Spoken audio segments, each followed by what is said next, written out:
sometimes with lawmakers who have been in for some time, sometimes it's their own experience with an agency that then makes them completely irrational to, well, I just don't want to work with that person, which is very similar to how people deal with people.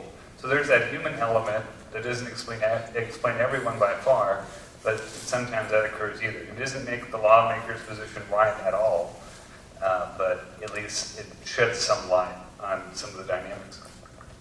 Okay, let's just do 2 more questions if we could. Okay, go ahead, and then in the back. This is a comment. There's so many environmental threats to Virginia now. I think the environment is a crossover issue.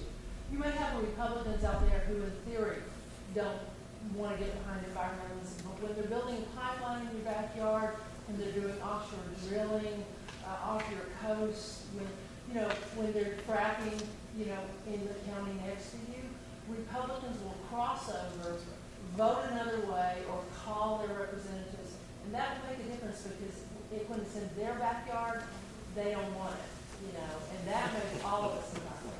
And Virginia is poised now with so many environmental threats to us that I think we have a chance as a party, and I say that not as loyalty to the party, but as a citizen, to get people to reconsider their voting choices. Because if Republican legislators are just knee-jerk votes against the environment, then what choice do they have to vote otherwise? So this is a great issue for the Democratic Party in the next year. Let me something Quan mentioned I want to just address, and that is that, I don't want to be overly hard on the governor and our senators because they, consider the alternative, Mr. Cuccinelli. One good thing the governor did this past session was he vetoed a bill that would have extended the coal tax credit. Right now, we have no subsidies for solar in Virginia, none whatsoever. We subsidize coal to the tune of $40 to $20 million a year. And the legislative analyst agency of the General Assembly called JLARC, Joint Legislative Audit Committee, basically did a survey of various tax credits as to their utility. And number 1 on their list of ineffective tax credits was the coal tax credit. And the legislature said, okay, we'll just extend it again. Okay, and they extended it to 2017. And since we're getting close to 2017, the legislature took this bill up again. And this year they decided to extend it again, or actually take the cap off it completely. And to his credit, the governor vetoed that bill. What we'd like to see is, we'd like to see that $20 to $40 million a year plowed back into economic diversity in southwestern Virginia. That's one of the poorest areas of the state. Between the urban cities, the urban centers, in southwestern Virginia, we have some of the poorest people in the state. And we really need to be investing in those areas in terms of economic development. And it was, when the coal industry was booming, it was still one of the poorest areas of the state. Make no mistake about that. But when the coal industry is suffering, it's even worse. And I think we owe it to the folks who have provided us with coal to power our economy for 200 years, 150 years, to invest in diversifying that economy. And so I'd like to see that as something that would happen. I think we have time for one more question here in the back there. You had asked. Just a quick one. Sitting lawmakers have benefited by the current district plan, so it seems like it would be unlikely to want to change it. Is there any chance of taking it out of their hands and getting it on a statewide referendum?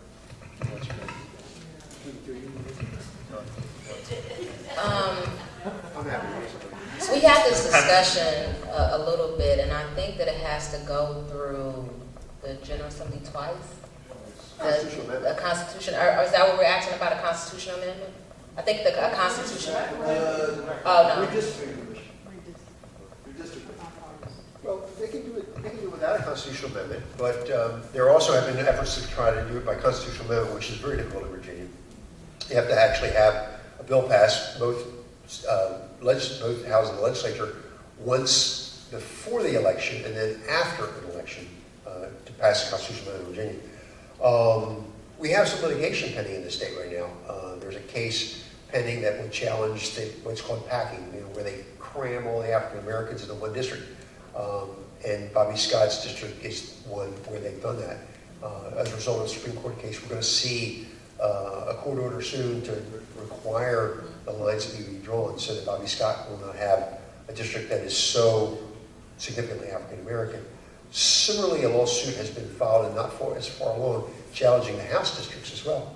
And I suspect that we'll have a court order coming out. There's even a possibility that we may have 3 House delegate elections, 1 per year for the next 3 years.